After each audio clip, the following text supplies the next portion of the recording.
پورا ایک زمانہ آنکھوں کے سامنے آ جاتا ہے۔ آپ بیتی ہے یعنی آٹو بایوگرافی، جب کوئی اپنی کہانی لکھے، جیسے عصمت چغتائی کی کاغذی ہے پیرہن، اور جگ بیتی یعنی بایوگرافی، کسی اور کی زندگی کی کہانی۔ ان کے علاوہ داستانیں ہیں، سفرنامے، بہت کچھ ہے۔ اور اب شاعری کی جادوئی دنیا۔ شاعری میں سب سے پہلے تو غزل ہے، جو بھئی اردو شاعری کی جان ہے۔ غالب، میر، فیض، کیا کیا نام ہیں۔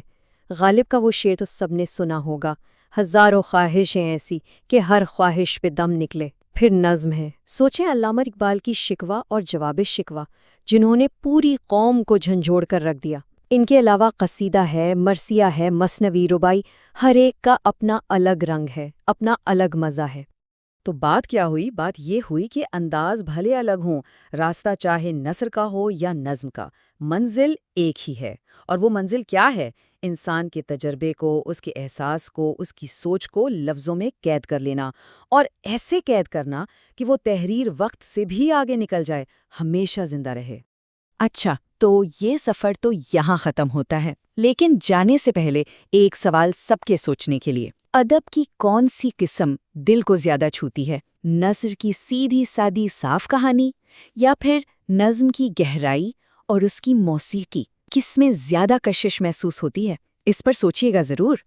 ذرا تصور کیجئے، شاعری محض جذبات کا کوئی بے ہنگم بہاؤ نہیں ہے، بالکل نہیں۔ دراصل یہ ایک انتہائی پیچیدہ، منظم اور باقاعدہ ریاضیاتی فن تعمیر ہے، ایک ایسی شاندار عمارت جسے الفاظ کے وزن، ردم اور گہری سوچ کے سانچوں سے تراشا جاتا ہے۔ آج کے اس جائزے میں ہم اردو شاعری کے اس قدیم اور مسحور کن فن کو ڈی کنسٹرکٹ کریں گے، تاکہ سمجھ سکیں کہ اس کی یہ بے عیب ساخت آخر کھڑی کیسے ہوتی ہے۔ الٹی ہو گئیں سب تدبیریں، کچھ نہ دوا نے کام کیا، دیکھا اس بیماری دل نے آخر کام تمام کیا۔ میر تقی میر کا یہ کمال کا شعر، یہ صرف ایک احساس نہیں ہے، بلکہ ایک مکمل اور ٹھوس ڈھانچہ ہے۔ تو چلیے اس کے اندر اترتے ہیں اور باری باری دیکھتے ہیں کہ اس خوبصورتی کو تکنیکی طور پر کیسے انجینئر کیا گیا ہے۔ مطلب ان الفاظ کے پیچھے جو سائنس کام کر رہی ہے نا، وہ واقعی حیران کر دینے والی ہے۔ حصہ اول، بنیاد، یعنی شاعری کی روح اور مصرع۔ ظاہر ہے کوئی بھی عظیم و شان شاہکار کھڑا کرنے سے پہلے اس کی بنیاد کو سمجھنا تو لازمی ہے۔ شاعری کی دنیا میں یہ بنیاد وہ مقام ہے جہاں کچی حقیقت اور جذبات کو باقاعدہ سانچوں میں ڈھالا جاتا ہے۔ سب سے پہلے لفظ شعر کو ہی لے لیجئے، اس کے لغوی معنی ہے کسی چیز کو جاننا، پہچاننا یا اس سے واقف ہونا، یعنی یہ کوئی حادثہ نہیں ہے جو بس ہو گیا۔ شعر ایک ارادتاً بہت ہی سوچ سمجھ کر اور پورے ہوش و حواس میں کہا جانے والا کلام ہے۔ یہ جذبات کو ایک شکل دینے کا انتہائی شعوری عمل ہے۔ اب یہاں ایک بہت ہی زبردست قسم کی جسمانی تشبیہ ہے۔ لفظ مصرع یہ دراصل عربی زبان کا لفظ ہے جس کا مطلب ہے دروازے کا ایک کواڑ، یعنی ایک پٹ۔ ذرا ذہن میں لائیے، ایک شعر جیسے کوئی دروازہ ہو جو ایک خیال کی طرف کھلتا ہے، اور ہر مصرع اس دروازے کا ایک حصہ ہے نا کمال کی بات؟ عام طور پر ہم دیکھتے ہیں کہ دروازے کے دو کواڑ ہوتے ہیں جو مل کر ایک ساتھ کام کرتے ہیں۔ بالکل اسی طرح شعر کی پہلی سطر کو ہم مصرع اولی کہتے ہیں اور دوسری سطر کو مصرع ثانی۔ جب یہ دونوں انفرادی سطریں آپس میں جڑتی ہیں تب جا کر شاعری کی ایک مکمل، فعال اور بامعنی اکائی بنتی ہے۔ اور جب ہم ان تعمیراتی اکائیوں کو دیکھتے ہیں تو کچھ خاص اصطلاحات سامنے آتی ہیں۔ فرض کریں اگر کوئی شعر بالکل تنہا یا اکیلا ہے تو اسے فرد کہا جائے گا، لیکن جب یہی اشعار ایک بڑی عمارت یعنی پوری غزل کا حصہ بن جائیں تو ان کے اس مجموعے کو بیت کہا جاتا ہے، اسی لیے تو شعر کو بیت بھی پکارا جاتا ہے۔ حصہ دوم، مسالر اور ردھم یعنی قافیہ اور ردیف۔ دیکھیے اگر ہم مصروں کو اینٹیں مان لیں تو یہ اگلے دو تصورات وہ مسالہ ہیں جو اس پورے ڈھانچے کو مضبوطی سے جوڑے رکھتے ہیں۔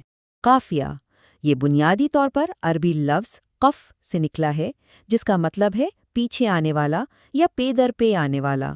یہ وہ ہم وزن اور ہم آواز الفاظ ہیں جو غزل کے ہر شعر کے آخر کی طرف آتے ہیں۔ دراصل قافیہ نظم کو وہ صوتی دھڑکن فراہم کرتا ہے جو اس کی موسیقیت کے لیے بالکل ناگزیر ہے۔ اس کے بغیر بات نہیں بنتی۔ اب ذرا یہاں دیکھیے، یہ شاندار طریقے سے واضح کرتا ہے کہ کس طرح بدلتے ہوئے الفاظ یعنی قافیے سطروں کے پار وزن اور آواز کا ایک زبردست پیٹرن بناتے ہیں۔ مثال کے طور پر قلم اور رقم یا پھر دشمنی اور کمی، یہ کیسے ایک دوسرے کے ساتھ ہم آواز ہو کر شعر کی ساخت کو مکمل بیلنس کرتے ہیں۔ اب آتے ہیں ردیف پر، اور اس کا بصری خاکہ تو واقعی بہت ہی دلچسپ ہے۔ عربی میں ردیف کے لغوی معنی ہیں گھوڑے پر سوار شخص کے بالکل پیچھے بیٹھنے والا۔ شعری اصطلاح میں اگر دیکھیں تو ردیف وہ مخصوص لفظ یا الفاظ کا مجموعہ ہے جو قافیے کے فوراً بعد بالکل ایک سواری کی طرح بار بار دہرایا جاتا ہے۔ ان مثالوں میں اس تعلق کو بخوبی سمجھا جا سکتا ہے۔ الفاظ جیسے کرتے رہیں گے یا مجھے یا پھر لفظ کا، یہ بے عینہ دہرائے جانے والے الفاظ ہیں جو اشعار کو گویا ایک جگہ پر لنگر انداز کر دیتے ہیں اور ایک ایسا سحرانگیز ردم پیدا کرتے ہیں جو بس سیدھا ذہن پر نقش ہو جاتا ہے۔ تو یہاں سب سے اہم نکتہ یہ ہے کہ ردیف غزل کے لیے کوئی لازمی شرط نہیں ہے۔ جی ہاں، ایک نظم اس کے بغیر بھی بالکل وجود رکھ سکتی ہے، لیکن اگر غزل میں ردیف موجود ہو تو اسے معروف غزل کہا جاتا ہے، اور اگر نہ ہو تو غیر معروف۔ ردیف آ جائے تو غزل کی شکل ذرا زیادہ مانوس اور ردمک ہو جاتی ہے۔ حصہ سوم، شاندار داخلہ اور اختتام، مطلع اور مقطع۔ اب ہم اس فن تعمیر کے آخری ساختی مرحلے کی طرف بڑھ رہے ہیں، جہاں شاعر اپنی تخلیق کے ڈرامائی آغاز اور حتمی اختتام کو ڈیزائن کرتا ہے۔ مطلع، اس لفظ کا مطلب ہی طلوع ہونے یا ابھرنے کی جگہ ہے۔ اسے غزل کی صبح بھی کہا جا سکتا ہے۔ یہ وہ گرینڈ انٹرنس ہے جہاں مرکزی خیال پہلی بار اپنی روشنی بکھیرتا ہے اور پڑھنے والے کو فوراً اپنی گرفت میں لے لیتا ہے۔ لیکن مطلع ہونے کے لیے دو بہت ہی سخت شرائط ہیں۔ پہلی شرط، اسے غزل کا سب سے پہلا شعر ہونا چاہیے، اور دوسری، اس کے دونوں مصرے لازمی طور پر ہم قافیہ ہونے چاہیے۔ اگر غزل کا دوسرا یا تیسرا شعر بھی انہی شرائط پر پورا اترے تو انہیں مطلع ثانی، جسے حسن مطلع بھی کہتے ہیں، اور مطلع ثالث کہا جاتا ہے۔ ذرا خواجہ میر درد کا یہ خوبصورت مطلع سنیے: غلط گر گماں میں کچھ ہے، تجھ سوا بھی جہاں میں کچھ ہے۔ اس پر غور کریں تو محسوس ہوگا کہ کس طرح پہلی اور دوسری سطریں ایک دوسرے کے ساتھ قافیے میں بالکل پرفیکٹ طریقے سے لاک ہو جاتی ہیں اور ایک کمال کا آغاز فراہم کرتی ہیں۔ اب یہاں ایک بڑا دلچسپ سوال پیدا ہوتا ہے۔ اتنا پیچیدہ ڈھانچہ کھڑا کرنے کے بعد ایک شاعر اس شاندار فن تعمیر پر ہمیشہ کے لیے اپنی مہر کیسے لگاتا ہے؟ وہ کیا چیز ہے جو اس عمارت کو ہمیشہ کے لیے اس کے بنانے والے کے نام کر دیتی ہے؟ اور اس کا جواب ہے مقطع۔ مقطع ایک عربی لفظ ہے جس کا مطلب ہے قطع کرنا، کاٹنا یا ختم کر دینا۔ یہ غزل کی وہ فیصلہ کن آخری کاٹ ہے، وہ ایگزٹ ڈور ہے جہاں شاعر روایتی طور پر اپنا قلمی نام، جسے تخلص کہا جاتا ہے، بڑی ہی مہارت سے بن دیتا ہے۔ اس کلاسک مثال کو ہی دیکھ لیجئے۔ میں نے مانا کہ کچھ نہیں غالب، مفت ہاتھ آئے تو برا کیا ہے۔ کیا بات ہے! یہ دیکھنا واقعی کتنا دلچسپ ہے کہ مرزا غالب نے اپنا نام غالب کس شاندار طریقے سے اس آخری شعر میں سمو دیا ہے اور اسے ہمیشہ کے لیے اپنی پہچان بنا لیا ہے۔ چلے آگے بڑھتے ہیں اور ایک اور شاندار مثال سے دیکھتے ہیں کہ یہ کیسے بنتا ہے۔ اگرچہ گوشہ نشیں ہوں میں شاعروں میں میر، پہ میرے شور نے روئے زمین تمام لیا۔ یہاں میر تقی میر نظم کی بالکل آخری سانس میں اپنے اس شاہکار پر کس زبردست فخریہ انداز میں ملکیت کا دعویٰ کر رہے ہیں۔ تو ان تمام اجزاء کو سمجھنے کے بعد اب یہ بالکل واضح ہو جاتا ہے کہ شاعری محض خیالات کا کوئی بے ترتیب مجموعہ نہیں ہے۔